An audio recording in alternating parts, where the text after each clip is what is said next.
વાલા વૈષ્ણવો, જય જય શ્રી ગોકુલેશ.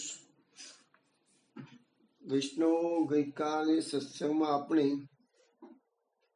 જોયું કે ચિદ્રૂપના ઉપદ્રવના કારણે વૈષ્ણવો ચિદ્રૂપને મારી નાખવાના વિચારો કરે છે, પરંતુ શ્રી ગોકુલનાથજી તેઓ વિચારતા વૈષ્ણવને અટકાવે છે. ગોકુલનાથજી કહે છે કે ધર્મના રક્ષણ માટે અધર્મનો સહારો લેવાય નહીં, પાપી તેના પાપથી જ મરશે. આ બધો વાર્તાલાપ થયો તે પછી મથુરાથી કોટવાલ તથા સરદાર ચિદ્રૂપના મોકલવાથી ગોકુળ આવે છે. શ્રીજીને લઈ જવા માટે નામો બધા બેઠા છે. ત્યાં સુધીની વાતો આપણે ગઈકાલે કરી હતી. કે છે હવે આપણે પ્રાકટ્ય સિદ્ધાર્થના મંગલાચરણનું પ્રથમ ગાન કરીશું. जय जय गोकुल के जाना जीवन प्रभु, जय श्री गोकुलपति राय, जय जय श्री गोकुल प्रिय आत्मा, जय श्री गोकुल सुखदाय, जय जय श्री गोकुलनाथ जी, जय श्री गोकुल सुखधाम, जय जय लीलानित नवी, जय श्री पूरण काम, कर जोड़ी चरणे नमो, श्री वल्लभ रस रास, अभिलाषा जे जे मन धरू ते करवी पूरण काम, जय जय गोकुल के जन जीवन प्रभु, जय श्री गोकुलपति राय. વૈષ્ણવ, આજના સત્સંગમાં આપણે જોઈશું કે શ્રીજી હવે મથુરા પધારે છે અને મથુરા પધાર્યા પછી ચિદ્રૂપ સાથે શું ઘટનાઓ આકાર લે છે એ બધી આજે આપણે વિગતવાર કરીશું. પણ એ પહેલા એક કીર્તન શ્રવણ કરીશું. તેના શબ્દો છે: વિનંતી લીજે માની હમારી પ્રભુ, શ્રી વલ્લભવર ચતુર સુજાણી. विनती लीजे मानी हमारी प्रभु, श्री वल्लभवर चातुर सुजानी, विनती लीजे मानी हमारी प्रभु, श्री वल्लभवर चातुर सुजानी, हम अपराध कियो जो सुहाग मद क्षमा करो, उर आनी अपनी और विचारो, महाप्रभु बाह्य ग्रहे की कहानी,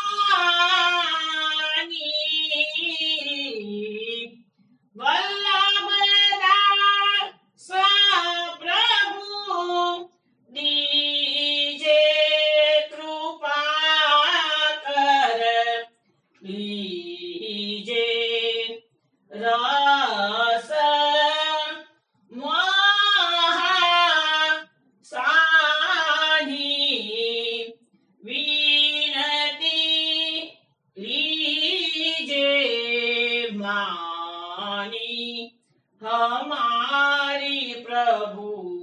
શ્રીવલ્લભવર ચાતુર સુજાની વિનતી. વૈષ્ણવ આ કીર્તન તમે સારંગ રાગમાં શ્રવણ કર્યું છે. આ સારંગ રાગ એટલે બેઠે હરિરાધાસન, એ ચોતાલનો રાગ છે. એ બધું જાણીતું પદ છે આપણા ત્યાં પુષ્ટિ માર્ગમાં, બેઠે હરિરાધાસન. હવે આ કીર્તન બનાવ્યું છે વલ્લભદાસે, મોહનભાઈના નાના ભાઈ. અનેક પદો બનાવ્યા છે. હવે આ કીર્તન કયા સમયે બનાવ્યું છે એની ઘટનાની વાત તમને કરું છું કે શ્રી ગોકુલેશ પ્રભુએ જ્યારે આસુર વ્યામો લીલા કરી 1697 સંવતમાં, ત્યાર પછી એમના દ્વિતીય પુત્ર વિઠ્ઠલેશરાયજી એક આદિ પર પધાર્યા. અને એ વખતે એમને ગોકુળમાં રહેતા સર્વે ભગવદીઓને કહી દીધું કે તમારે મારી પાસેથી જ બ્રહ્મ સંબંધ લેવાના અને ચરણામૃત પણ લેવાનું કહે છે. હવે જે ગોકુળનાથજીના સ્વરૂપાસક્ત વૈષ્ણવો હતા એ લોકો તો એનો વિરોધ કર્યો. તો એના પાડી દીધી વિઠ્ઠલરાયજીએ તો કહી દીધું એ બધાને કે તમારે જો મારી પાસેથી બ્રહ્મ સંબંધ લેવા ના હોય, મારું ચરણામૃત ના લેવું હોય તો તેમ બધા ગોકુળ છોડીને જતા રહો કે છે. એ બધા વૈષ્ણવો, જેને આપણે ભરરુચિ વૈષ્ણવો કહીએ છીએ, ભરરુચિ, એ વૈષ્ણવો પછી વલ્લભ ઘાટ જઈને વસ્યા છે. અને ત્યાં આગળ એનું નામ આપ્યું છે ગોકુલેશપુર. ત્યાં બધાએ પોતપોતાના ઘરો બાંધી લીધા અને શ્રી ગોકુલનાથજીની લીલાઓને વાગડતા તો આગળ સમય નિર્ગમન કર્યો છે એમણે. હવે આ મોહનભાઈજીના જે પુત્ર હતા એનું નામ હતું મનોહરભાઈ. એને પણ ત્યાં કેટલા ઘરો બંધાવેલા, પણ એ મનોહરભાઈ ત્યાં રહેવા આવ્યા નહીં, પણ આગ્રામાં રહેતા હતા કે છે. હવે આ વલ્લભદાસ છે મોહનભાઈજીના નાના ભાઈ, જેને આ પદ બનાવ્યું છે, એ પણ આ વલ્લભ ઘાટ પર રહેતા હતા. હવે આ બધી જે ઘટનાઓ બની ને ગોકુળમાં, એનાથી એ વલ્લભદાસ બહુ દુઃખી થઈ ગયા. એમનું મન ચિંતાગ્રસ્ત થઈ ગયું કે અરે આવું કે છે કે અમારે કે જે ગોકુળ, અમારા પ્રાણ પ્રિય શ્રી ગોકુલનાથજીની જે બધી યાદો સમાયેલી રહેલી છે એ ગોકુળ છોડવું પડ્યું કે છે. એટલે પછી એમને આ પદ બનાવીને શ્રી ગોકુલનાથજીને વિનંતી કરી. શું વિનંતી કરી છે? વિનંતી લીજે માની હમારી પ્રભુ શ્રી વલ્લભવર ચતુર સુજાની, હમ પ્રાંત કિયો જુ સુહાગમદ, ક્ષમા કરો ઉર આણી.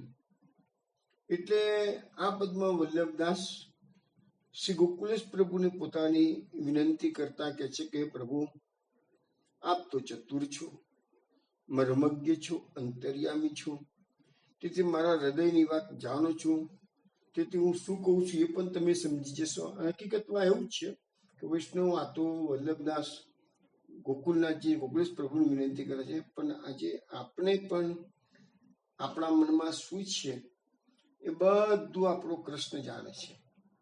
એટલે તમે વિનંતી કરો કે ના કરો, એટલા માટે તો મહાપ્રભુજી આપણને સમજાવ્યું છે, પ્રાર્થિત વાત તો કિમ સ્યાત સૌમ્ય અભિપ્રાય સંસ્યાત. તમને ઠાકોરજીને ખબર જ છે તમારું શું રિક્વાયરમેન્ટ છે, તમારે કયા સમય શું જરૂર છે. એટલે તો મહાપ્રભુજી કહ્યું કે ભાઈ હવે પ્રાર્થના કરવાની કઈ જરૂર નથી, વિનંતી તો કરવાનું આપણને ગોપી ગીતમાં પણ ગોપીજીને શીખવાડ્યું છે કે પ્રભુને કાલાવાલા તો કરવા જ પડશે. તો અહીંયા એ જ વસ્તુ છે કે તમે અંતર્યામી છો, મારા હૃદયની વાત જાણો છો. તમારા જે પુત્ર છે વિઠ્ઠલેશરાયજી, એનું તમે માણ્યું નહીં કે છે, અને તમારા તરફનું જે સોહાગમદ હતો એના માટે એના કારણે મને બીજા કોઈની વાતને માનવાની ઉચિત લાગી નથી. પરંતુ પ્રભુ તમે અમારા સર્વસ્વ છો, તમે કહેશો હોય તે હું કરીશ, પણ તમારા સિવાય હું બીજા કોઈનું માનવાનું નથી કે છે. આને તમે મદ કહો તો મદ, અભિમાન કહો તો અભિમાન, પરંતુ આ તો મારો તમારા તરફનો અપૂર્વ અને અનન્ય પ્રેમ છે, એટલે જ મેં વિઠ્ઠલેશરાયજીની વાતને માની નથી કે છે. તો પ્રભુ તમે મને ક્ષમા કરો ઉર આણી, તમારા હૃદયથી મને ક્ષમા કરી દો કે મેં તમારા સુપુત્રની વાતને માની નથી. પછીની લીટીમાં કે છે अपनी ओर विचारो महाप्रभु बाह्य ग्रहे की कहानी, वल्लभदास प्रभु दीजिए कृपा कर लीजिए रस महासानी। બીજી પંક્તિમાં એમ કહેવા માંગે છે વલ્લભદાસજી, પ્રભુ અમે તો પતિત હતા, આ સંસાર રૂપી અંધારા કુવામાં પડેલા હતા, અને તમે તો અમારી બાઈ પકડી, હાથ પકડી અને અંધારા કુવામાંથી બહાર કાઢ્યા છે કે છે. હવે અમારી એ બાઈ તમે પકડી છે તો પકડી રાખજો, ચાલી રાખજો, અમારા તરફ સદૈવ તમારી કૃપા દ્રષ્ટિ બનાવી રાખજો કે છે. અને છેલ્લી પંક્તિમાં વલ્લભદાસ કહે છે, હે કૃપા સાગર, કૃપા કરીને અમને તમારાથી દૂર ના કરશો કે છે. તમારા સ્વરૂપમાં મસ્ત અમે બન્યા છીએ, તમારા સ્વરૂપ રસમાં અમે મોયા છીએ, તો તેમાંથી અમને દૂર ના કરશો કે છે. બસ અમને એ રસનો આનંદ લેવા દેજો, રસમાં રહેવા દેજો. બસ પ્રભુ આટલી વિનંતી અમારી તમે સ્વીકારો. એટલે કહેવાનો મતલબ અહીંયા પદમાં એવું છે કે એમને દુઃખ થાય છે ગોકુળ છોડવું પડ્યું છે એનું, પરંતુ ગોકુળનાથજીને પ્રત્યેના પ્રેમના કારણે જ એમને બીજા કોઈને વાતના માની નથી, એમ કહેવા માંગે છે.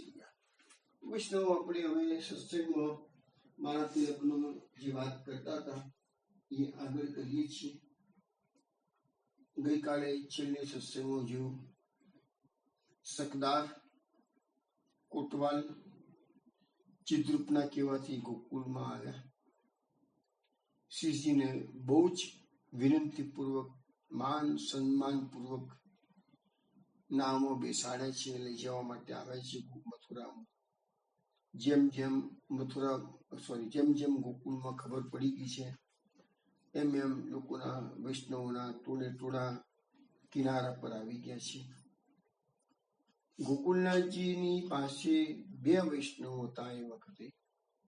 એકનું નામ હતું દામોદરદાસ અને બીજાનું નામ હતું વિશ્રામ કારડિયો, રજપૂત હતો.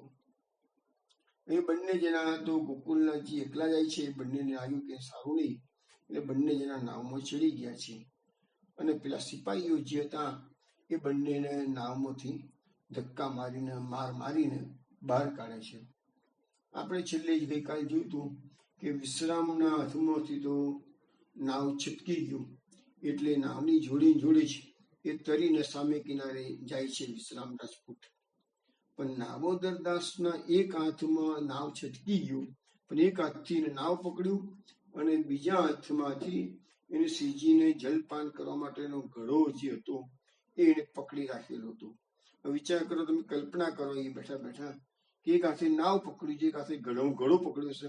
એ ખેંચાતા એ વિશ્રામ અને એ દામોદરદાસ ગયા, અને છતાં એ સિપાહીઓ ત્યાં નાવમાં રહી ને સતત માર્યા જ કરે છે.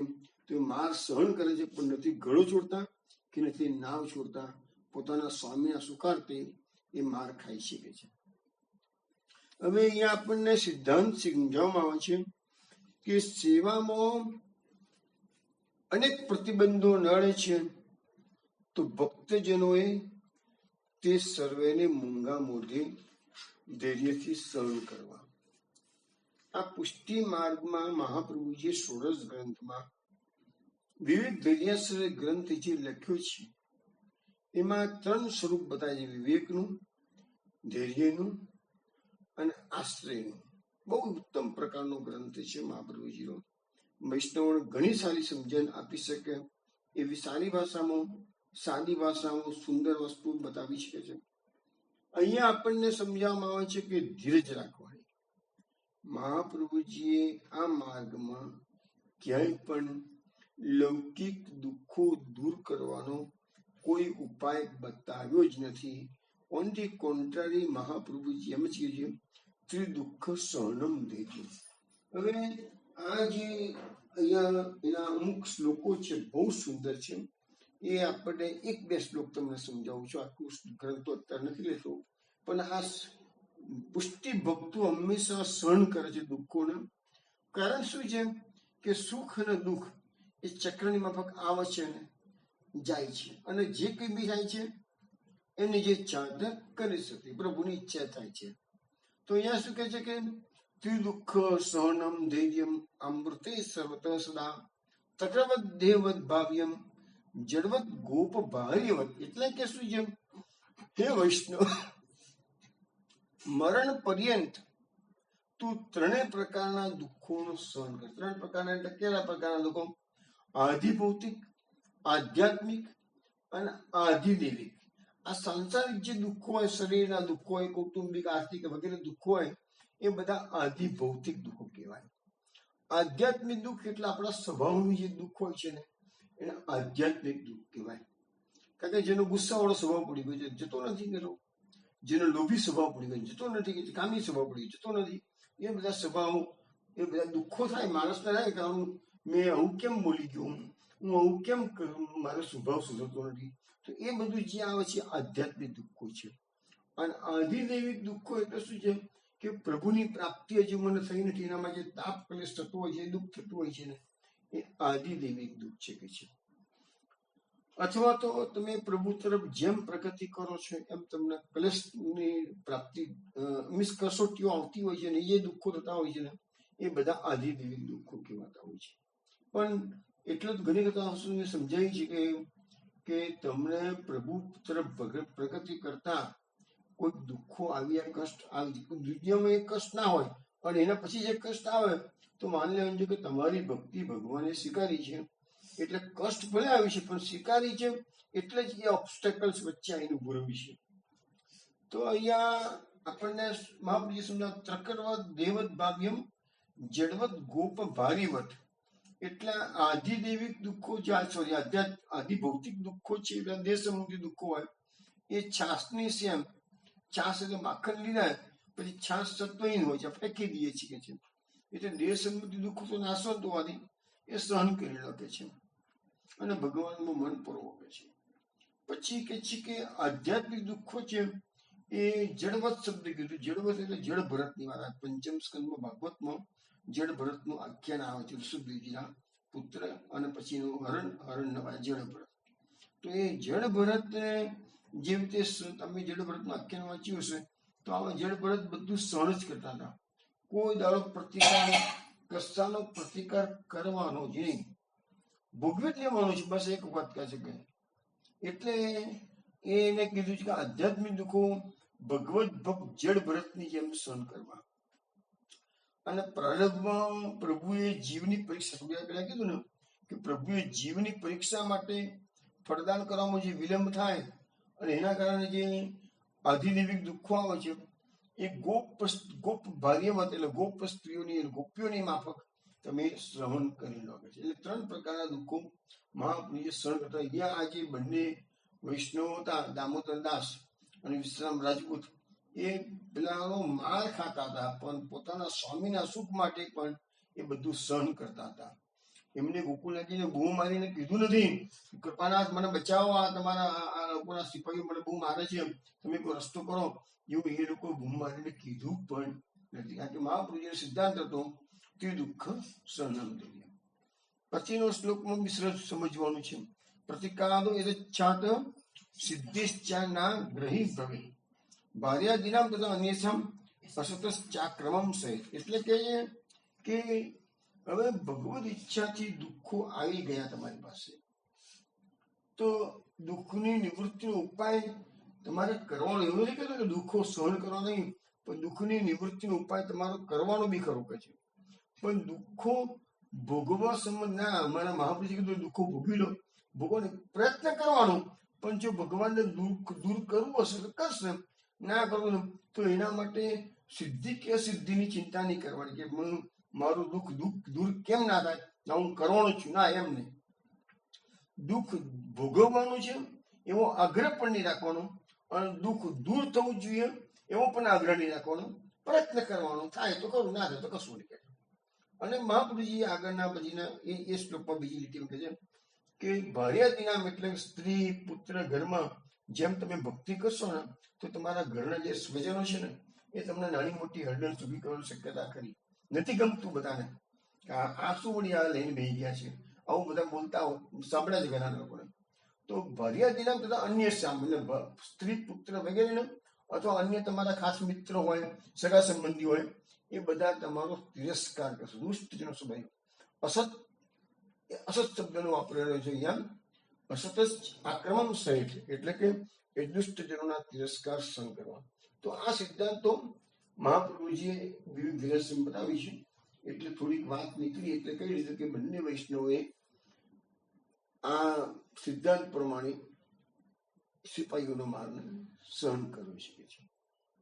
હવે કદાચ ખ્યાલ આવે કે એક પ્રશ્ન આવે કે દામોદરદાસ વિશ્રામ રાજપૂતે પોતાનો ધર્મ તો ઉત્તમ રીતે બજાવ્યો, તો પણ પરમ કૃપાળુ દયાનિધિ ભક્તવત્સલ શ્રીજીને તો ખબર જ છે કે મારા બંને સેવકો માર ખાઈ રહ્યા છે, તો એમને મલેચ્છોને કેમ અટકાવ્યા નહીં? પોતાના સેવકોને માર ખાતા કેમ ના કર્યું કે ના તમે મારશો નહીં, કે મારા સેવકો આવે છે તો આવો તમને. જે પ્રભુ સ્વજનોની સાચી આરતી એક ક્ષણભર પણ સહન કરી શકતા નથી, તે એ વખતે એ પ્રભુ કેમ શાંત રહ્યા? આ એક ક્વેશ્ચન આપણા માટે આવે. તો આનું સમાધાન એવું છે કે પુષ્ટિજનોને જે કઈ દંડ, શિક્ષા, ફળ વગેરે મળે છે એ સ્વતઃ પુષ્ટિ પ્રભુ પોતે જ આપે. આપણે ભક્તિ માર્ગની બીજી વસ્તુ છે કે આપણનો દંડ ભગવાન સ્વયં આપે છે. આપણો દંડ આપવાનો બીજા કે આપણે ભગવાનના ભક્ત છીએ એટલે બીજા કોઈનો અધિકાર આપણા પર નથી. યમરાજા બધા દંડ આપતા હોય તો એ બધા જે દેવો છે તે ભગવાનના અધિકારી છે. અધિકારીની તાકાત નથી કે ભગવાનના ખાસ ભક્તને કશું પણ કરી શકે. એટલે એ બધા આપણને જે દંડ મળે છે એ પુષ્ટિ પ્રભુ પોતે જ આપે છે. કેમ આપે છે? તો ઘડવા માટે આપે છે. બીજા કોઈ દેવોનો અધિકાર નથી. તો સ્વજનોને શિક્ષા, સ્વપ્રભુની ઈચ્છા કેમ છે? સ્વજનોને શિક્ષા, રમણ ઉપયોગી લીલા તથા અધિક કૃપા, અધિક દાન દેવાનું નિમિત્ત ઘડતર કરે. મેઇન વસ્તુ શું છે કે ભગવાન પોતાના ભક્તનું ઘડતર કરે છે. સુદામા ચરિત્ર આવશે ત્યાં એમાં એક શબ્દ આવશે અદીર્ઘ બોધાય. અદીર્ઘ બોધાય એટલે શું છે? દીર્ઘ એટલે લાંબુ, અદીર્ઘ એટલે લાંબુ નહીં તે ટૂંકું, અને બોધ એટલે જ્ઞાન. ભગવાનના ભક્તો કેવા છે? અદીર્ઘ બોધાય. એમને લાંબુ જ્ઞાન નથી. ભગવાનને ખબર છે કે મારું આને બીજા જન્મમાં કે ત્રીજા જન્મમાં કે ચોથા જન્મમાં ઉદ્ધાર કરવાનો છે, એટલે ભગવાન અત્યારથી એને તૈયારી કરી એને સંસારિક રીતે તપાવી અને શુદ્ધ કરે છે. એ બિચારા ભક્તને ખબર નહીં. એને એમ થાય કે હું આટલી ભક્તિ કરું છું તો મને આટલા બધા કષ્ટો કેમ પડે છે? એ બિચારા ભક્તને ખબર નથી પડતી. એ તેવી રીતે વિચારવાનું. પણ એને ખ્યાલ નથી કે પ્રભુની કૃપા દ્રષ્ટિ થઈ ગઈ છે. એટલે તપાવીને જે રીતે સોનું તપાવીને શુદ્ધ કરવામાં આવે છે એવી રીતે ભક્તને પણ 2 જન્મ 3 જન્મ 4 જન્મ સુધી તપાવી ભક્તિ કરવા છતાંય બીજો લોકો ભક્તિ ના કરતા આજુબાજુ વાળા અને ખૂબ સુખી દુનિયાની દ્રષ્ટિ હોય, અને ભક્તરાજ ખૂબ ભક્તિ કરે છે અને દુનિયાની દ્રષ્ટિએ બહુ દુઃખી હોય, તો આપણા લોકોને કુશંકાઓ થતી હોય છે. આવું કેમ? તો એનો જવાબ ભાગવતમાં આપેલો છે અદીર્ઘ બોધાય. ભગવાનના ભક્તોનું નવું જ્ઞાન નથી કે હવે તમારો સમય 2 જન્મનો જ અંતરાય બાકી છે, 1 જન્મનો જ અંતરાય બાકી છે, કે થોડાક વર્ષોનો સમય બાકી રહ્યો છે, એટલે આવા કષ્ટો આવે છે. તો એ આપણને સમજાવવામાં આવે છે કે એક અથવા વધુ આના કારણો હોઈ શકે છે. દામોદરદાસ, વિશ્રામભાઈ રાજપૂત એ બધાના સંબંધમાં અધિક દાન આપવાનું હતું અને એટલે એમની ધૈર્યની પરીક્ષા કરવાની હતી. એટલા માટે શ્રીજીએ સિપાહીઓને અટકાવ્યા નથી. સાધુ પુરુષોની આવી કસોટી અસાધારણ નથી. આવી કસોટી કરવાથી કઈ ભક્ત તરફનો શ્રીજીનો પ્રેમ ઘટતો નથી પણ વધે છે. એ બંને આપણે લોકોને કુશંકાઓ કરીએ પણ એ બંને વૈષ્ણવોને તો શ્રીજી માટે 1 સેકન્ડ માટે પણ અભાવ આવ્યો નથી. એટલું જ નહીં, પરંતુ એમને જોરથી બૂમ મારીને શ્રીજીને આ સિપાહીઓને મારતા અટકાવો એવો પ્રયત્ન પણ નથી કર્યો. પોતાના ભક્તને આ પ્રમાણે કસોટીમાંથી સહી સલામત પાર નીકળેલા જયારે ભગવાન જુએ છે ત્યારે ભગવાનથી આનંદ થાય છે કે આ મારું ભક્ત સાચો. પછી આ દામોદરદાસે આટલો માર ખાધો તો એની સેવાનો બદલો વાળવાનું શ્રી ગોકુલેશ પ્રભુ ચૂક્યા નથી કે છે. અનેક પ્રસંગોએ એમને આભાર વ્યક્ત કરેલો છે. એમની વૈષ્ણવ વચ્ચે એમના પ્રશસ્તિ કરેલી છે. અને એ દામોદરદાસને એટલો બધો માર પડ્યો હતો કે પછી જયારે મથુરા પહોંચી ગયા અને ખૂબ જ અશક્ત થઈ ગયા હતા અને એમને લગભગ એમ તો કે આ દેહ પડી જશે એટલે જે બગીચી હતી એ બગીચામાં આરામ કરતા હતા. તો ગોકુલેશ પ્રભુને ખ્યાલ આવી ગયો કે દામોદરદાસનો અંતિમ સમય ચાલી રહ્યો છે. એટલે ગોકુલેશ પ્રભુએ પોતાના ખાસ સેવક હતા જમનાદાસ જાની. આપણે જમનાદાસ જાનીની પણ ઘણી વાતો અઠ્યોતેર ભગવદીઓમાં અંતરંગ ભગવદીઓમાં કરેલી છે. એ જમનાદાસ જાનીને મોકલ્યા, જાઓ દામોદરદાસ બગીચીમાં આરામ કરે છે તો શું પોઝિશન છે, જી આવો. એટલે એમને જમનાદાસ જાનીએ આવી. દામોદરદાસ આરામ કરતા હતા, સૂતા હતા, શીશ વરણ કર્યા. દામોદરદાસને પૂછે છે, ભાઈ હવે આપને કેમ છે? મને શ્રી ગોકુલેશ પ્રભુએ તમારા સમાચાર પૂછવા માટે મોકલ્યા છે. તો એ દામોદરદાસ એકદમ અસ્વસ્થ હતા, તો પણ સૌભાગ્યના આનંદમાં ડોલી ઉઠ્યા. બોલ્યા, કોણ? શું મારા શ્રીજી? શું મારા પ્રાણ? શું મારા માટે આટલો બધો શ્રમ લઈ ગયા છે કે આમાં કસોટી, અત્યારે કેટલી બધી કસોટી હતી ગોકુલેશ પ્રભુની, તો પણ એવા કપરા સમયમાં મારી ચિંતા કરે છે કે છે અને તમને મોકલ્યા. મારો જન્મારો સફળ થઈ ગયો. બસ આવું બોલ્યા અને એમનો દેહ પડી ગયો, શાંત દેહ શાંત પડી ગયો. સ્થૂળ દેહનો એમને ત્યાગ. અલ્ટિમેટલી અંતિમ સમયે ગોકુલેશ પ્રભુએ એમને યાદ કર્યા અને એ યાદમાં જ એ ગોકુલેશ પ્રભુનો પહાડ માનતા માનતા એમને સ્થૂળ દેહનો ત્યાગ કર્યો. તો આ ભક્તો પોતાના પ્રાણ પ્રિય શ્રીજી માટે પ્રાણની ન્યોછાવર આપે છે. એવા તો અનેક ઘટનાઓ આપણે બસ સાંભળીશું થોડા વખતમાં જ ધીરે ધીરે. પણ આ તો એક પહેલો જ પ્રસંગ આવ્યો છે એવો કે શ્રીજી માટે પોતાના પ્રાણની આહુતિ દામોદરદાસે આપી દીધી. આ દામોદરદાસ એટલે પેલા હર્ષાણીજી નહીં, આ બીજા દામોદરદાસ ભૃગુના કસો વિષ્ણુ મહાપ્રીના સમયમાં હતા. અંતરાત્મા તો પોતાના પ્રાણનાથના ચરણ કમલમાં ક્યારેય પહોંચી ગયા. હવે આ નાવ હતી એ સામે કિનારે પહોંચી ગઈ. દામોદરદાસ તથા વિશ્રામભાઈએ અનેક દુઃખો સહન કરીને અડગ ધૈર્ય અને સ્વામીની ભક્તિની પરીક્ષા આપી, એમાં વિજય મેળવ્યો. નાવ સામે કિનારે આવી ગયો. આ વચ્ચે જે દામોદરદાસનો દેહ છૂટી ગયો તો પછીની ઘટના છે, પણ સાથે મેં લઈ લીધી એટલા માટે કે કહેવા માટે કે આટલો બધો માર એમને પડ્યો હતો એ બતાવવા માટે મારે કે વચ્ચે નીકળ્યો. હજુ તો એમનો દેહ હજુ હમણાં નથી છૂટ્યો, થોડા વખત પછી છૂટશે. અત્યારે તો સામે કિનારે આવી ગયા અને નામ સામે કિનારે આવ્યું એટલે બધા શ્રીજીને માટે ગાડીની રાહ જોઈને બેઠા હતા. ત્યાં સુધી બાજુમાં ગૌશાળા હતી, ગૌશાળામાં બિરાજ્યા શ્રીજી. પાસેના ગામમાં એ વખતે કોઈ પ્રસંગ હશે કોઈના ગામમાંથી કોઈનો, તો વાજિંત્રોનો અવાજ સાંભળ્યો હતો. એટલે સરદારે શ્રી ગોકુલનાથજીને કહ્યું કે જો આપણે તો મથુરામાં પધાર્યા છો પણ આપણે તો ઘણા શુભ સકન થઈ રહ્યા છે. ત્યારે શ્રીજીએ કહ્યું સરદારને, અરે મારે તો સદા સર્વદા શુભ સકન જ હોય છે કે છે. એટલે અમારા તો એવી ચિંતા કરતા જ નથી, અમારે તો બધું શુભ જ થાય કે છે. ભગવાનની ભક્તિ કરનાર શું હતો? આ તો શું પોતે શ્રીજી તો પુરુષોત્તમનું રસ સ્વરૂપ હતા, પણ એમ કે ભગવાનના ભક્તોને હંમેશા શુભ સકાર જ હોય. અત્રે શ્રીજી થોડી વાર થોભ્યા એટલામાં તો પેલા સરદારને બધાએ જોયું તો સામે પાર તો લોકોનો માનો મેળામણ આવી રહ્યો છે અને કેટલાક તો તરી તરીને આ કિનારે આવી ગયા. હવે શ્રીજીની માટે ગાડી લેવા માટે કેટલાક માણસો બધા ખીરકમાં આગળ ગયા, પણ પાછળથી જે વૈષ્ણવ નામ જમનાજી ક્રોસ કરીને આવી ગયેલા એમાં સોમજી સુતાર હતા. સોમજી સુતાર વિશાલજીના ગોકુલનાથજીના ખાસ ભક્ત હતા અને એ સોમજી સુતારના બે ખાસ મિત્રો હતા, ન્યાલચંદ અને કંબુ રામસા.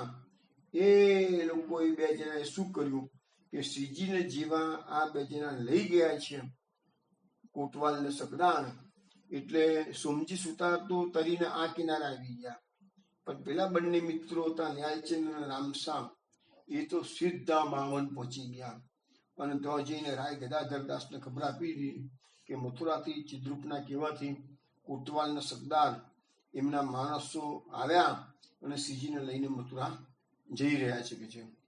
આ વાત સાંભળતા જ રાય ગદાધર દાસને ક્રોધ ચડ્યો.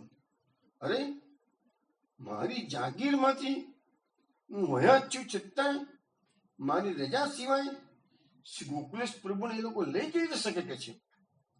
એને તરત જ ડંકો વગાડ્યો, લશ્કર ભેગું કર્યું, લશ્કર તૈયાર થઈ ગયું. એને લઈને એકદમ દોડતા બધા જ શ્રીજીને છોડવા માટે આવ્યા છે કે છે. એ વખતે મહાવનના ચૌધરીઓને ખબર પડી, એ બધા સુરવીરો હતા કે આમાં શ્રીજીને લઈ ગયા છે આ લોકો કે છે. બધા દોડતા દોડતા બધા સુરવીરો હાથમાં શસ્ત્રો લઈ યમુનાજીના કિનારા પર દોડી આવ્યા.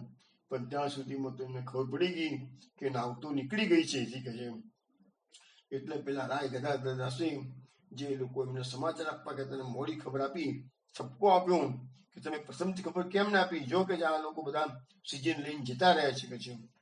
તો એટલામાં એક બીજા વૈષ્ણવ આવ્યા અને કીધું કઈ ઉપાધિ કરવાની શ્રીજીની મનાઈ છે. શ્રીજીએ ના પાડી છે, કોઈએ સામે કિનારે જવાનું નથી અને કોઈ ઉપદ્રવ કરવાનો નથી.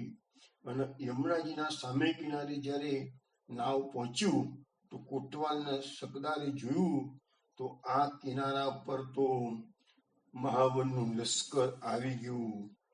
બધા જે ચૌધરીઓ હતા એમના હાથમાં ખડગો, તલવારો, શસ્ત્રો હતા.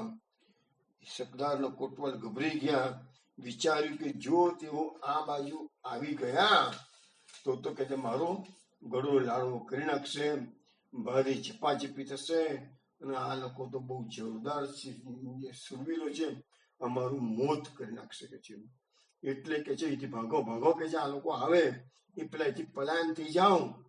એટલે ત્યાં સુધીમાં આ લોકોને પેલા સવારીના ઘોડાની રાહ જોઈને બેઠા હતા, પણ ઘોડા આવ્યા જ નહીં. એનો સમજી કે ઘોડા નથી આવતા, જવું કેવી રીતે કે છે. સામે કિનારે પહોંચી તો ગયા અને એટલામાં તો ઉતાવળ કરવા મળી એ લોકોએ. એટલામાં જોયું તો બાજુના ગામડામાંથી એક વેલ એટલે બળદ ગાડું આવ્યું કે છે. તો શ્રીજીને કીધું ફટાફટ બેસી જાવ કે છે. અને પછી કે છે ભોજાભાઈ નામનો ખેડૂત હતો ગામમાં, એને એ વેલ હોંકવા મળી કે છે. પણ એ તો ધીરે ધીરે હાંકતો હતો, શાંતિથી પોતાના બળદને હાંકતો હતો. સરદાર એને ઉઠાડ્યો અને કીધું અલા તું હવે તો અમને મારા નાખીશ કે છે, જલ્દી જલ્દી ભાગો, પેલા લોકો આવી જાય પાછળ પાછળ કે છે. એટલે એને એક મુસલમાનને તો બેસાડ્યો અને કીધું જલ્દી જલ્દી આ વેલને ભગાવ કે છે, મથુરામાં પહોંચી જાય પછી વાંધો નહીં કે છે. તો ઝડપથી આખો હુકમ કર્યો અને એ વખતે શ્રીજીની પાસે દામોદર દાસ સિવાય કોઈને રહેવા દીધા નહીં કે છે. હવે એવામાં વાવડી પાસે શકદારે જોયું એક વટે માર્ગો આવી રહ્યો છે દૂરથી. એટલે મનમાં એ ડર્યો કે ચોક્કસ આ મહાવનના સવારો બધા બીજા રસ્તે પણ ગમે તેમ આવી ગયા લાગે છે, સામેથી પેલું માણસ આવી રહ્યો છે કે છે. એટલે તરત જ એને પોતાના સિપાહીઓનો હુકમ કર્યો કે ઉઘાડી તલવારે ચાલો કે છે, રસ્તામાં કદાચ પેલા સામે લશ્કર પણ આવી જાય મહાવનના ચૌધરીઓ બધા, તો પછી કે આપણે મુકાબલો કરવો પડશે કે છે. એટલે એ વખતે વિશ્રામ રાજપૂત હતો, એને બોલ્યું કીધું વેગલેથી વિશ્રામ બોલ્યો, સાંભળેલ મિયા કહી એ કોઈ નહીં, અમારું એ બટાવું છે, ચિંતા નહીં. એટલે વિશ્રામ રાજપૂતે કીધું હે મિયા, એટલા બધા જે હતા બધા મુસલમાનો એને કીધું મિયા તમે ગભરાશો નહીં કે છે. એ જે આવ્યો છે માણસ રસ્તામાં એ તો કોઈ ચાલુ મીન્સ કે વટે માર્ગું છે કે છે, અમારો માણસ નથી, એટલે ચિંતા ના કરશો કે અમારું લશ્કર આવી બીજું માનશો નહીં કે છે. પણ શકદાર અને કોટવાલ તો ભય પામતા હતા. શ્રીજીએ એમને કહ્યું તમે શા માટે ડરો છો? પેલા બે જણા કેટલા ગભરાય છે, શ્રીજીને લેતા તો લઈ ગયા પણ ગભરાતા ગભરાતા લઈ ગયા છે. તમે શ્રીજી કહે છે કે તમે શા માટે ગભરાવો છો? મેં ગદાધર દાસને કેવડાવી લીધું છે કે તમે કોઈ અત્રે આવતા નહીં, કારણ કે તમે આવશો તો ઝઘડો વધશે, કલેશ વધશે કે છે. હવે શું થાય છે કે શ્રીજીને મથુરા લઈ ગયાના સમાચાર આખા ગોકુળમાં ફેલાઈ ગયા. સર્વે જગ્યાએ હાહાકાર થઈ ગયો, કોઈને કાંઈ સૂચતું નહોતું. બધા આકુળ વાકુળ થઈ ગયા અને સૌને મહાકલેશ અને ચિંતા ઉપજી. એ વખતે પંચમ કુમાર શ્રી રઘુનાથજીના વહુજી શ્રી જાનકી વહુજી, એ જાનકી વહુજીના લાલનું નામ હતું ગોસ્વામી જયદેવલાલજી. એ તરત જ જાનકી વહુજીએ પોતાના દીકરા જયદેવલાલજીને જગાડ્યા. જે બપોરનો સમય હતો, આરામ કરતા હતા, બુડી ગયા હતા. જગાડ્યાને કીધું તમે જલ્દી જલ્દી ઉઠો, ઉઠો બેટા, કે ગોકુળનાથ કાકાને પેલા મથુરાથી અહીં પકડી ગયા છે કે છે. એટલે જયદેવલાલજી તરત જ ઉભા થયા પથારીમાંથી, તૈયાર થઈ ગયા એકદમ, અને મારતે ઘોડે આગ્રા પહોંચી ગયા લશ્કર ખાનની પાસે. લશ્કર ખાનને કહેવા ગયા કે જો અમારા ગોકુળનાથજીને અમારા કાકાના લોકો પકડી ગયા કે છે. એટલે પેલા માવડ ગયા, લશ્કર તૈયાર કર્યું. જો ગોકુળનાથજી માટે કેટલો અસીમ પ્રેમ છે બધાને, કેટલી તૈયારી કરે છે. જયદેવલાલજી આગ્રા પહોંચી ગયા, લશ્કર ખાનની પાસે પહોંચી ગયા. ગોકુળનાથજીના જ્યેષ્ઠ પુત્ર શ્રી ગોપાલ આ તો બધું સાંભળીને ગોપાલલાલજી તો દિગ્મૂઢ થઈ ગયા, તિબારીમાં બેઠા. ભાઈ ગોકુળનાથજી ના પાડેલી, કોઈને મોકલશો નહીં, એ જવાની આજ્ઞા નથી. એટલે ગોપાલલાલજી તો લાચાર થઈને બેઠા છે. એ વખતે સર્વ ભટ્ટ શ્રી ગોપાલની પાસે આવીને આમ તેમ વાતો કરવા લાગ્યા. અને તે જોઈને પુલિયો ધર્મદાસ રાજપૂત જે ત્યાં હાજર હતો એને કહ્યું, અરે અહીંયા બેસીને વાતો કરવાથી શું દાણો મળશે, ત્યાં જાઓ, નહીં તો આ તમારી પહેરેલી જૂની કાઢી નાખો કે છે. જો રજપૂતાણીનું કામ હોય તો અમે કરીએ કે છે, આ તો માર્ગના રક્ષણનું કામ તમારા બ્રાહ્મણોનું છે કે છે. માટે ઉઠો, મથુરા જાઓ, અત્રે શું કરવા બેસી રહ્યા છો. પછી એ બધા સર્વે મથુરા ગયા. એમની પાછળ ગોકુળમાંથી હજારો વૈષ્ણવો મથુરામાં પહોંચી ગયા. રસ્તામાં કોઈએ પૂછ્યું તેમ બધા ભેગા થઈને ક્યાં જાઓ છો.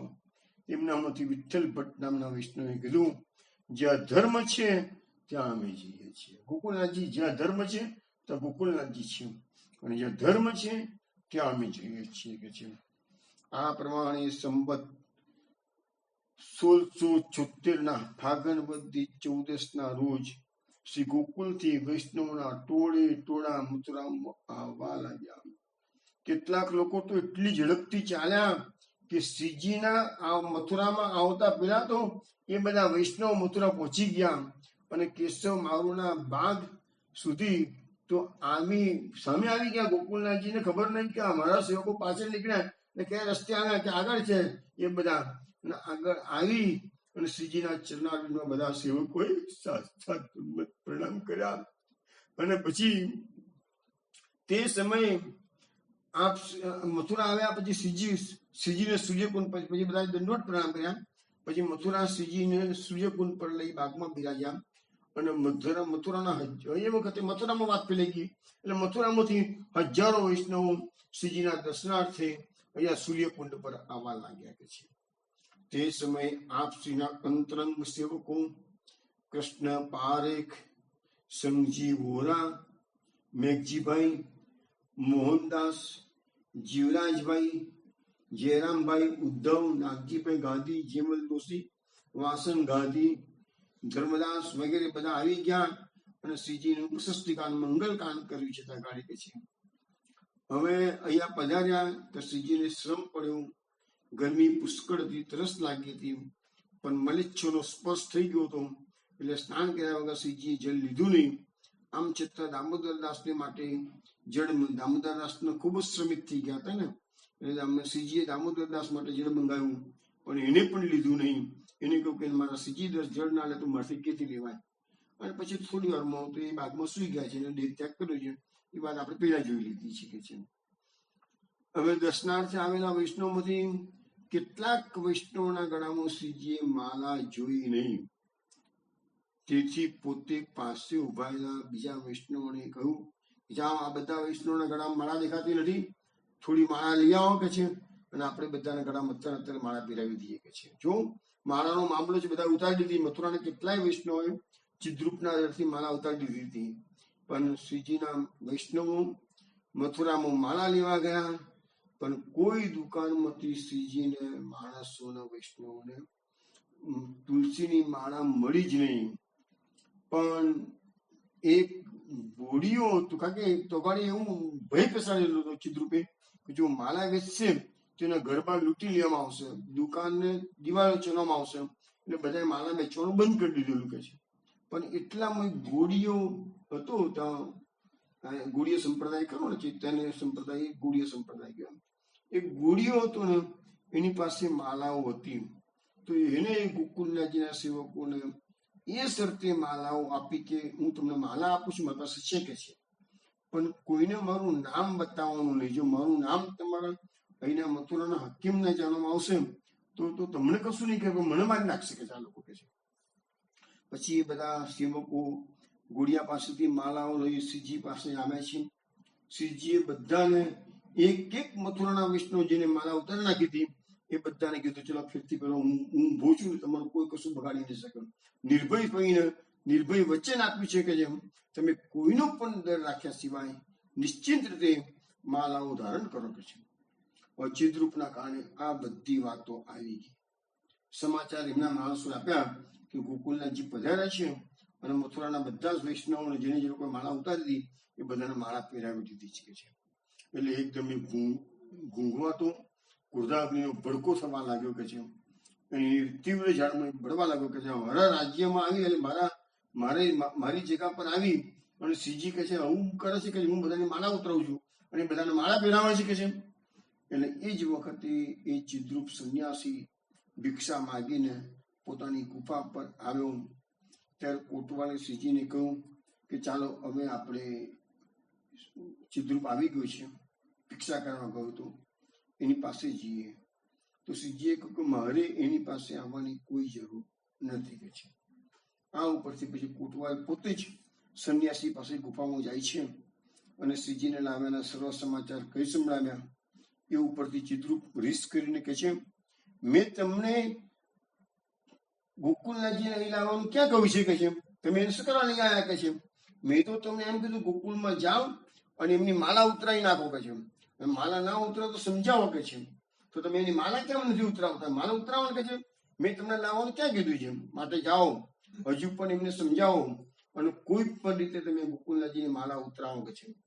ચિદ્રુપના મનમાં એવું હતું કે શકદાર અને કોટમાલ તો મથુરાના મોટા અધિકારી છે, તો એના ભયથી શ્રીજી પોતે પોતાને ગભરાઈને માલા ઉતારી દેશે. અત્યાર સુધી મેસેજો બધા મોકલ કર્યા, પણ શકદાર અને કોટવાલ એ ટોપમોસ્ટ અધિકારી કહેવાય મથુરાના.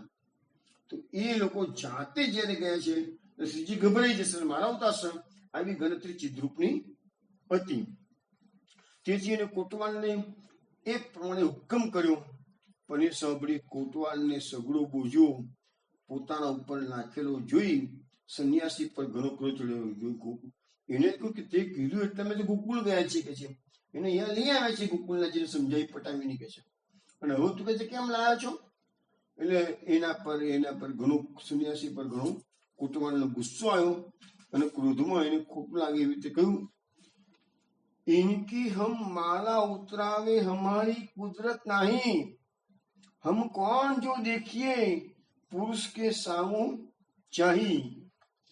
એને કહી દીધું અમારી એ તાકાત નથી કે અમે શ્રી ગોકુલનાથજીની માળા ઉતરાવી શકીએ. અરે એવું જેવું કોણ છે કે છે જે આ મહાપુરુષ સામે દ્રષ્ટિ પણ કરી શકે. માળા ઉતરાવ તો બાજુ ઉપર નહીં, પણ એની સામે દ્રષ્ટિ કરે એવું કોણ છે, પેલો કોટવાલ કે છે. પછી કે છે મારા કહેવાથી એ માળા ઉતારતા નથી. તો ચિદ્રુપને કહે છે તો તમે કોને, તમે કેમ કહેતા નથી કે જેમ, તમે શું કરે ગભરાવો છો કે જેમ. સંન્યાસીને કહ્યું તમે કેમ સંન્યાસી કે ચૂપ થઈ ગયો છું કે જેમ.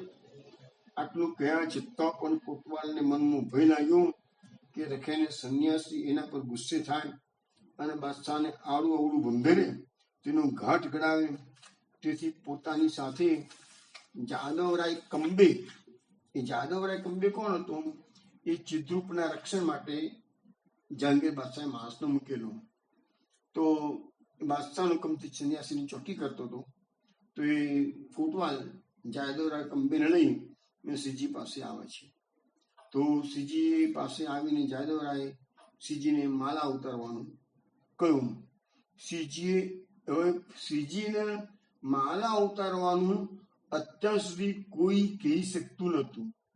એનો પ્રભાવ જ એવો હતો કે જે આવે એમની સામે જોવાની પણ હિંમત ના કરો. તો માળા ઉતારવાની કીધી કે આ જાદવરાય પહેલી વાર હિંમત કરી અને જે બી એની સર્વની સમક્ષમાં તો શ્રીજીએ એનો ઉધડો એવો લીધો તો બિચારું પાણી રહી ગયું કે ભાગવું હતી ક્યારે આ શ્રીજીનો હમણાં કે ક્રોધાગ્નિ ફાટશે તો હું બળીને ભસ્મ થઈ જઈશ, એટલો ગભરાઈ ગયો. પછી તો એ જમીન પરથી નજર ઊંચી કરી પણ શક્યો નહીં કે છે. અને કોટવાલે જોયું કે પોતે પોતાના પ્રયત્નમાં કોઈ રીતે ફાવી શકે તેમ નથી. તેથી નમ્ર સ્વરે શ્રીજીને એકવાર સંન્યાસી પાસે પધારવા માટે કોટવાલે વિનંતી કરી. ત્યાં શ્રીજીએ એને કહ્યું કે કોટવાલે વિનંતી કરી કે કૃપાના એક પદ સંન્યાસી પાસે તો પધારો કે છે. ત્યાં શ્રીજીએ કીધું, હું ભાઈ તમારી પેઠે કોઈ પરગણું કમાતો નથી, કે હું કોઈ ચૌધરી નથી, કે મને કોઈ બાદશાહી જમીન જાગીર મિલકત આપેલી નથી, કે હું સંન્યાસીનો દબાયેલો રહું કે છે. તમને એ લોકોને એનો ડર લાગે છે, મને એનો કોઈ ડર નથી કે છે. એ કોણ છે એની પાસે મારે મારી મરજી વિરુદ્ધ જવું પડે? એવું કોણ છે કે જે મને કહી શકે કે ચિત્રરૂપની જોડે જાઓ કે છે? તમે તો કોઈ બધા સરકારી નોકરો છો, તમારે દબાયેલા થવું પડે. હું કોઈ સરકારી નોકર થોડો છું? આ રીતે એમને કહ્યું છે. તો હું તો આટલે સુધી આવ્યો, એ પણ કોટવાલને કહે છે, તમારી આબરૂની ખાતર, તમારા બાળ બચ્ચાને મારી નાખવાની બાદશાહ, એટલે તમારું માન સાચવવા માટે હું તમારી આટલે દૂર આવ્યો છું કે છે. પણ ચિદ્રરૂપના ભયથી હું કઈ મથુરા નથી આવ્યો કે છે. એ ત્યાગી છે તો અમે ગ્રસ્ત છીએ કે છે. તો મારે એની પાસે જવાનું શું પ્રયોજન છે? જો કદાપી આ સંબંધમાં બાદશાહ મને બોલાવશે તો હું ખુશીથી બાદશાહની પાસે જઈશ, કારણ કે આ દેશના રાજા છે, અમે એમની પ્રજા છીએ, એટલે મારે એ બાદશાહનું મન રાખવું પડે. પણ સંન્યાસી સાથે મારે શી નિસ્બત કે છે? વળી બાદશાહ આ સંબંધમાં પૂછશે તો મને યોગ્ય લાગશે, પ્રત્યુત્તર હું આપીશ. માલા ઉતારવાનું જો એ માલા ઉતારવાનું બાદશાહ કહેશે તો એમની વાત પર માનવાનું નથી કે છે. અને માલા ઉતારવાનું કહેવાનું તો સંન્યાસીને તો કોઈ અધિકાર જ નથી. એ કઈ અમારો માલિક નથી, એ કઈ અમારું રક્ષણ કે પોષણ કરતો નથી કે છે. તે સમયે શ્રીજીની નિકટ ઉભેલા સેવકો ગુણસાગર, ગોકુલદાસ, રામ ગોપાલ, અનંતદાસ, પદ્મસિંહ શાહ વગેરે શ્રીજીના આવા નિર્ભય રસાલ વચનોને અનુમોદન આપતા સૌ એકી અવાજે બોલી ઉઠ્યા, શ્રીજી કહે છે તે સત્ય છે, સત્ય છે, સત્ય છે.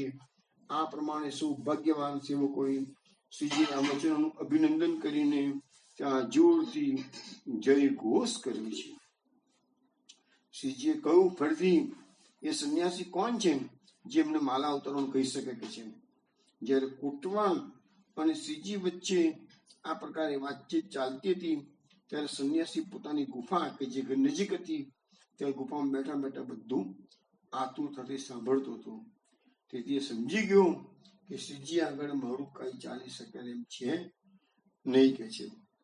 એટલામાં તો મધ્યસ્થો જે હતા એટલે શ્રીજીને બોલાવડીને આવનારા એ સંન્યાસીને કહ્યું કે આ શ્રી ગોકુલનાથજી કઈ માને એમ નથી, અને સંધ્યાકાલ પણ થવા આવ્યો છે, માટે અમને એમને ડેરા કરી કહેવાનું રહેવાનું કેવું કે કેમ રાત પડવા આવી છે, મથુરામાં આવ્યા તો એમને અહીંયા રાત રોકાવાનું કેવું છે કે શું કરવું છે કે આ સાંભળી ચહેરા ગભરાઈ ગયો સંન્યાસી અને બોલ્યો, ડેરા બેરાની વાત હું શું જાણું?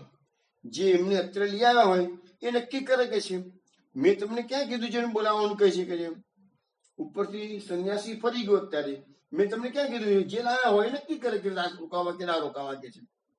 ત્યારે તો વળી જે ચોબા લોકો હતા એમાં જે અગ્રણી હતા ચતુર્ભુજ ચોબા, એને કીધું શું લાવનારી જખ મારી છે કે તમારો હુકમને માન આપી ત્યાં ગયા અને મહામિનટ શ્રીજીને બોલાવી આવ્યા? પણ હરકત નહીં, તમે લોકો શ્રીજીના બંદોબસ્ત નહીં કરો તો ડેરાનો બંદોબસ્ત તમે નહીં કરો તો આજે હું શ્રીજીને મારા મુકામ કરાવીશ કે છે. ત્યારે સંન્યાસીએ સરદારને કહ્યું, એક કામ કરો કે જેમ રાજ્યની રીત પ્રમાણે તમે મુકામ આપો, કે રાજાનો કોઈ મહેમાન આવે તો કેમ મુકામ આવે, મુકામ આપો. સરદાર તો કોઈ બોલ્યો જ નહીં. પણ ચતુર્ભુજ ચોબાએ શ્રીજીને વિનંતી કરી, રાજ આજ ભલો દિન છે, મારા ભાગ્ય આજે સફળ થયા છે, આપ કૃપા કરીને મારું ઘર પાવન કરો. અને આમ કરીને ચતુર્ભુજ ચોબાએ રાત રહેવા માટે શ્રીજીએ વિનંતી કરીને પોતાના ઘેર પધરાવ્યા. હવે શ્રીજી તો અત્યારે ચતુર્ભુજ ચોબાના ઘેરે પધારે છે. ત્યાર પછી કોટવાલના સિપાહીઓ ચતુર્ભુજ ચોબાને ત્યાં કશું મિસ કરીને ગયા જોવા માટે કે શ્રીજી અત્યારે શું કરે. ચતુર્ભુજ ચોબો એમને આવવાનું હાર એટલે સમજી ગયું અને તેથી એમને કહ્યું કે તમારું અત્રે કઈ કામ નથી, સિપાહી જતા રહો કાંઈ તમે લોકો, માટે તમે સર્વ તમારા ઘેર જઈને સુઈ જાઓ. પણ તેઓએ માન્યું નહીં, ત્યાં ઉભા રહ્યા. એટલામાં તો વૈષ્ણવના ટોળે ટોળા ખબર પડી બધા વૈષ્ણવને કે શ્રીજી તો આજે ચતુર્ભુજ ચુબાન તો રોકાવાના છે. તો વૈષ્ણવના ટોળે ટોળા શ્રીજીના દર્શનાર્થે આવ્યા. અને ત્યાં આયા જોયું તો એ સિપાહીઓ આવી ગયા છે ચિદ્રુપના. એ તો બધા વૈષ્ણવ ભેગા થઈને સિપાહીઓને એવા ધક્કે ચડાયા તે બધા ત્યાંથી દોટ મૂકીને ભાગી ગયા અને પલાયન થઈ ગયા. વૈષ્ણવ હવે એની કથા આગળ શું ચાલે છે પછી કહીશું. પેલા એક ધોળપદ આપણે શ્રવણ કરીએ. આજ સખીત હું તો આનંદ પામી, અખિલ ભુવન પતિ ગરુડા રે ગામી. પધાર્યા છે અંતર યામી રે, ચાલો દર્શન જઈએ. ફૂલની ગાદીને ફૂલના તકિયા, ફૂલની સેજ બિછાઈએ રે, ચાલો દર્શન જઈએ. ચિરના ચંદરવાને મંડપ મોટા, બંધનવાર બંધાઈએ રે, ચાલો દર્શન જઈએ. માની ગાવે ને ચોક પુરાવે, મંગલ કલશ ભરાઈએ રે, ચાલો દર્શન જઈએ. સોના રૂપાના તે ફૂલડે વધાવો, છત્ર ચમર ડોળાઈએ રે, ચાલો દર્શન જઈએ. વરઘોડો બાલમ જીનો આવ્યો, કીર્તન ગોળ ગાઈએ રે, ચાલો દર્શન જઈએ. કારજી આવે ને મોટા મંડપ રચાવે, હીરજી ભાઈને બોલાવીએ રે, ચાલો દર્શન જઈએ. વાજિંત્ર વાગે ને સર્વે સુહાએ, જાજ મૃદંગ બજાઈએ રે, ચાલો દર્શન જઈએ. શ્રી વિઠ્ઠલ પ્રભુ વૈષ્ણવ મળીને, શ્રીફળ ભેટ ધરાઈએ રે, ચાલો દર્શન જઈએ. પધાર્યા છે અંતરયામી રે, ચાલો દર્શન જઈએ. પધાર્યા છે અંતર યામી રે, ચાલો દર્શન જઈએ. શ્રી ગોકુલનાથ કી જય. વૈષ્ણવ આ ધોળપદ કન્યા પ્રભુનું બનાવેલું છે ને કે શ્રી વિઠ્ઠલ પ્રભુની જે છાપ છે ને એ શ્રી કન્યા મહારાષ્ટ્રની છે. આ કન્યા પ્રભુ આજથી 200 વર્ષ પહેલા થઈ ગયા. જે રમણેશ પ્રભુની ઘણી વખત વાત કરું છું એ રમણેશ પ્રભુના લાલ અને ગોકુલની ગાદી પર, એ મથુરાથી ગોકુલની ગાદી પર ગોદે આવ્યા હતા. લક્ષ્મણલાલજી મહારાજ પહોંચી ગયા લીલામાં. પછી ચંદ્રાવલી મહારાજી મહારાજ આ કન્યા પ્રભુને ગોદે લઈ આવ્યા હતા. અને કારતક સુધી 11નો દિવસ અને કારતક વધી 11નો દિવસ, અને એમનું પ્રાકટ્ય હતું શ્રાવણ વધી 8.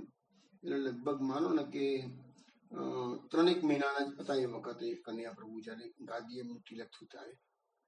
તો એમને ગોકુલનાથજી તો 400-500 વર્ષ પહેલા થઈ ગયા અને કન્યા પ્રભુ તો 200 વર્ષ પહેલા થઈ ગયા. પણ એમને જે અનુભૂતિ થઈ કે જયારે ગોકુળનાથજી પધારે છે વૈષ્ણવના ઘરમાં અને વૈષ્ણવ કેવી રીતે સ્વાગત કરે છે એનું વર્ણન એમને આ પદમાં કરેલું છે કે આ જેના ઘરે ગોકુળનાથજી પધારે છે એ શું કે છે પોતાની સખીને, આ જ સખી હું તો આનંદ પામી, આજે મને આનંદ થઈ ગયો સખી. કેમ? અખિલ ભુવનપતિ ગરુડારે ગામી, એટલે જે આખા જગતનો નાથ છે, જે ગરુડનો અસવાર છે કે છે એ અંતર્યામી આજે મારા ઘરે પધારે છે. તો ચાલ કે છે હવે મીન્સ પધારવાની તૈયારી છે, ચાલ આપણે દર્શને જઈએ કે છે. હવે જગત દર્શને જવાનું છે પણ શું તૈયારી કરેલી છે? ફૂલની ગાદી ને ફૂલના તકિયા, ફૂલની સેજ બિછાઈ ગઈ. એટલે જ્યાં ગોકુળનાથજીના માટે તૈયારી કરી છે એમાં ગાદી પણ ફૂલની છે, તકિયા પણ ફૂલના છે, અને જે સિંહાસન તૈયાર કર્યું બિરાજવા માટેનું સેજ પથારી એ પણ ફૂલોની બનાવેલી છે. ચીરના ચંદરવાને મંડપ મોટા, બંદર વાણ બંધાઈએ. હવે ગોકુળનાથજી પધારે, બધા વૈષ્ણવ પધારે જોડે, તો એના માટે ચારે બાજુ વસ્ત્રોના ચંદરવા બાંધ્યા છે અને મોટા મોટા મંડપ બાંધેલા છે બધાને બિરાજવા માટે છે. અને બંધન વાર બંધાઈએ એટલે તોરણો બાંધેલા છે કે છે. માણીની ગાવે ને ચોક પુરાવે, મંગલ કરસ ભરાઈએ રે. એટલે જે બધી સ્ત્રીજનો છે એ બધા એમના ગુણગાન ગાય છે. ચોકમાં અનેક પ્રકારની રંગોળીઓ પૂરેલી છે કે છે, અને મંગલ કલશ લઈને એમના સ્વાગતમાં બધા ઉભા છે કે છે. સોના રૂપાના તે ફૂલડે વધાવો, છત્ર ચમર ધોળાય. જયારે ગોકુળનાથજી પધારવાનો ટાઈમ થઈ ગયો છે તો પધારશે એટલે બધા લોકો સોનાના રૂપાના ફૂલ છે એ સોના રૂપાના ફૂલથી એને વધાવશે કે છે, અને છત્ર અને ચમર તૈયાર રાખે છે એમને બિરાજેતા એને ધોળાવવા માટે કે છે.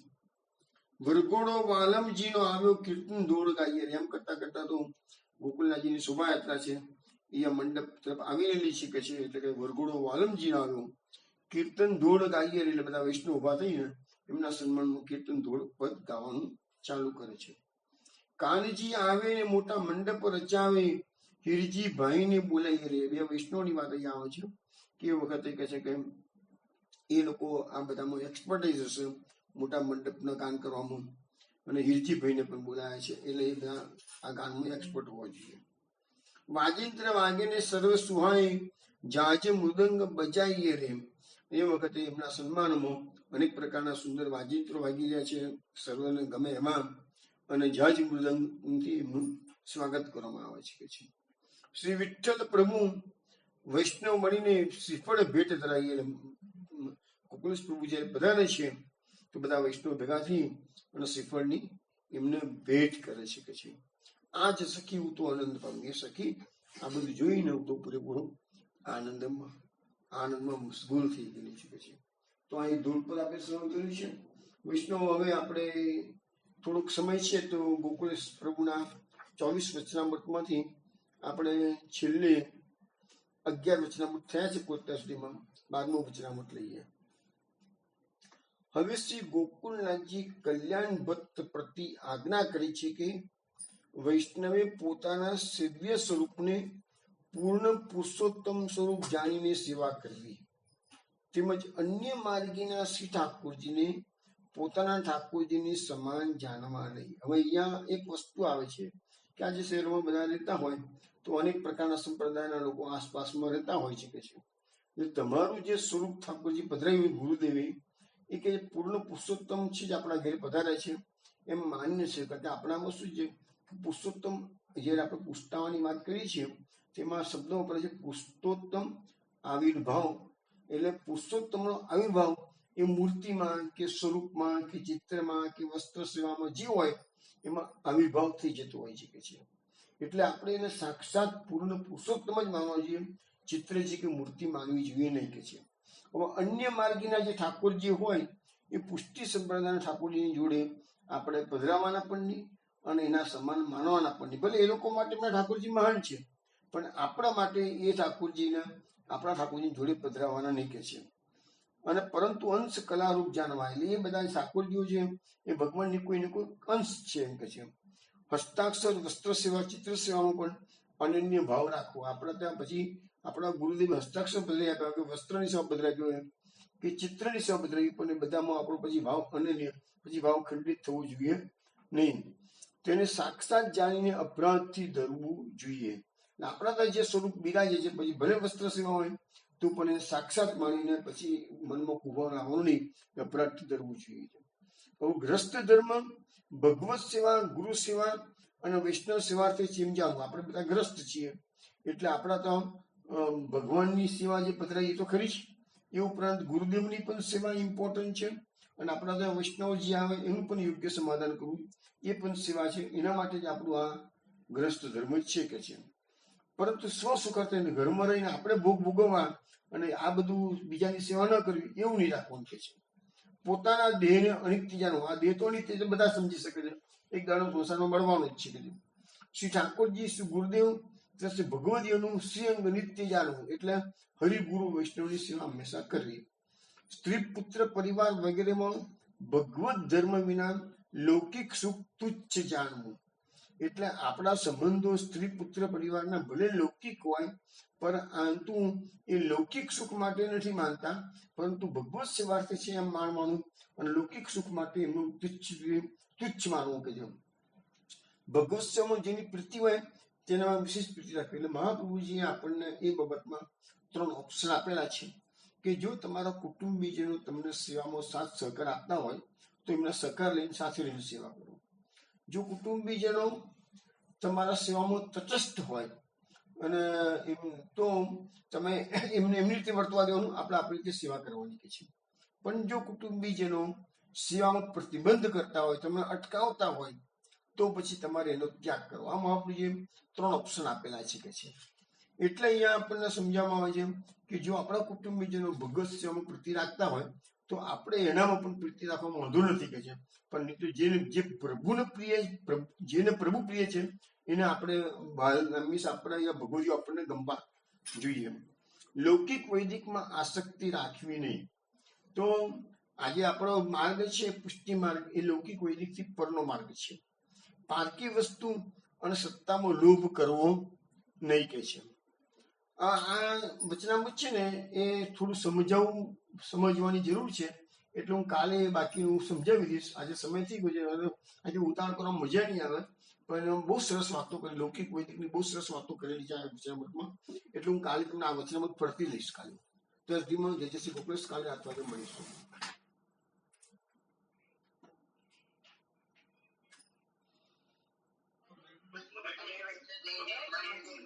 જય શ્રી ગોપાલ, જય શ્રી ગોપાલ, જય શ્રી ગોપાલ, જય